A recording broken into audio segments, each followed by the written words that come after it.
They laughed at human reflexes until one man caught a plasma bolt mid-air. The galactic combat arena fell silent as the human representative stepped into the neural interface pod.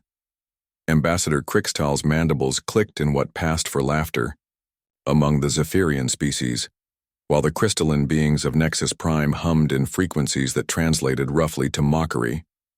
"Behold," announced Grand Arbiter Velthun through the arena's translation matrix, "the human claims their species possesses superior reflexive capabilities, despite having the slowest recorded neural transmission speeds in the known galaxy."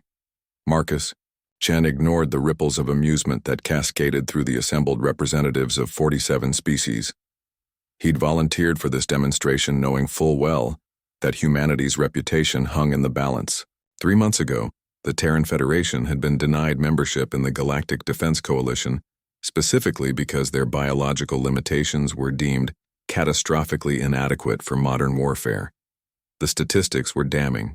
Human neural signals traveled at a mere 120 meters per second, while the average galactic citizen processed information at 300 meters per second. The Velocity-class species like the Zephyrians clocked in at an impressive 800 meters per second. By every measurable metric, humans were the slowest, most vulnerable sentients in known space. "The test is simple," Velthun continued, his 6 eyes tracking Marcus's movements. "Survive 1 minute against a Class 7 battle drone using only standard reflexes.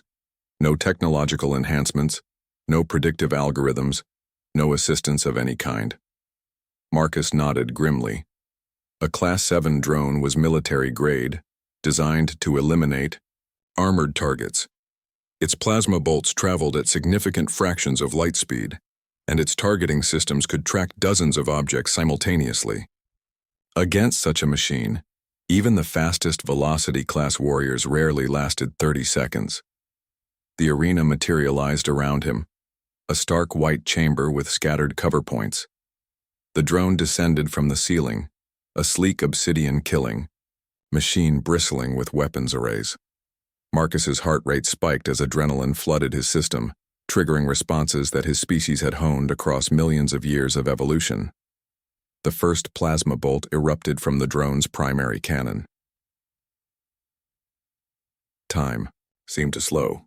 Marcus's pupils dilated as his brain shifted into a state that human scientists called flow, a condition where conscious thought gave way to pure instinct. His ancestors had developed this response while dodging saber-toothed cats and ducking flying spears.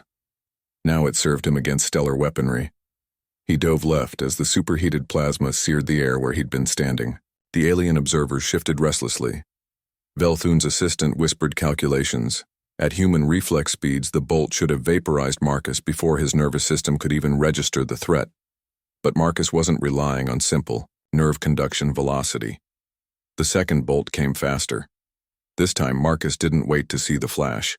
Some primitive part of his brain had already read the micro-movements in the drone's targeting array, the subtle shift in its electromagnetic field that preceded weapon discharge. He was moving before the drone had finished aiming. Ambassador Crixtal's mandibles stopped clicking. The plasma bolt missed by millimeters. "Impossible," breathed Dr. Yanthara, the Coalition's chief xenobiologist. "His neural transmission speed hasn't changed. How is he predicting the drone's actions?" The answer lay in humanity's unique evolutionary path. While other species had developed faster neural networks, humans had evolved something else entirely. A subconscious prediction engine that operated below the threshold of conscious thought. Pattern recognition systems that could extrapolate future events from microscopic environmental cues. Mirror neurons that allowed them to anticipate the intentions of other entities by unconsciously mimicking their decision-making processes.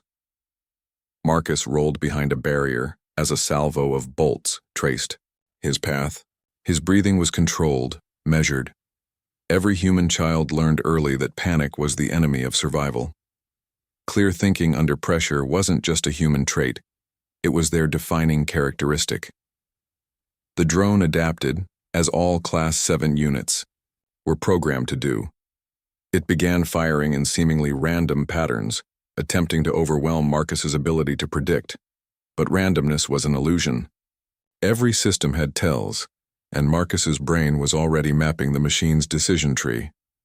20 seconds in, something unprecedented happened. As the drone unleashed its fastest burst yet, a bolt of plasma moving at nearly 80% light speed, Marcus didn't dodge. Instead, he lunged forward, his hands moving with precision born from countless hours of reaction training that every human underwent from childhood.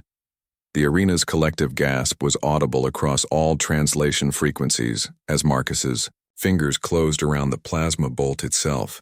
The energy discharge should have incinerated him instantly. Instead, the bolt's magnetic containment field flickered and died in his grip, the superheated plasma dissipating harmlessly into the chamber's atmosphere. "Magnetic manipulation," whispered someone in the observation deck.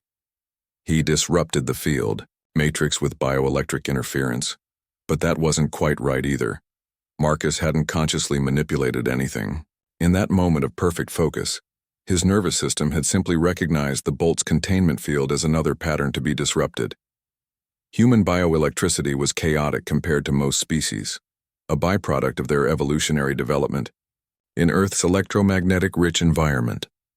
What other species saw as noise Marcus's reflexes had used as a weapon?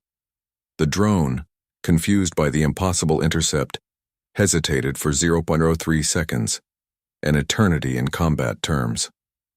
Marcus was already moving, launching himself at the machine with movements that seemed to flow like water around its defensive systems. The timer showed 47 seconds when Marcus's hand found the drone's primary processing core and delivered a precisely targeted bioelectric pulse that sent the machine crashing to the arena floor, completely disabled. Silence stretched across the chamber for a full 10 seconds.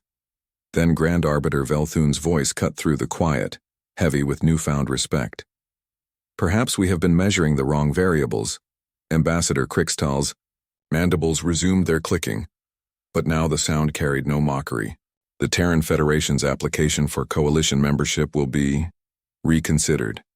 Marcus stepped out of the pod, sweat beading on his forehead but his hands perfectly steady. Around him, representatives of 47 species were rapidly recalculating their assumptions about humanity's potential.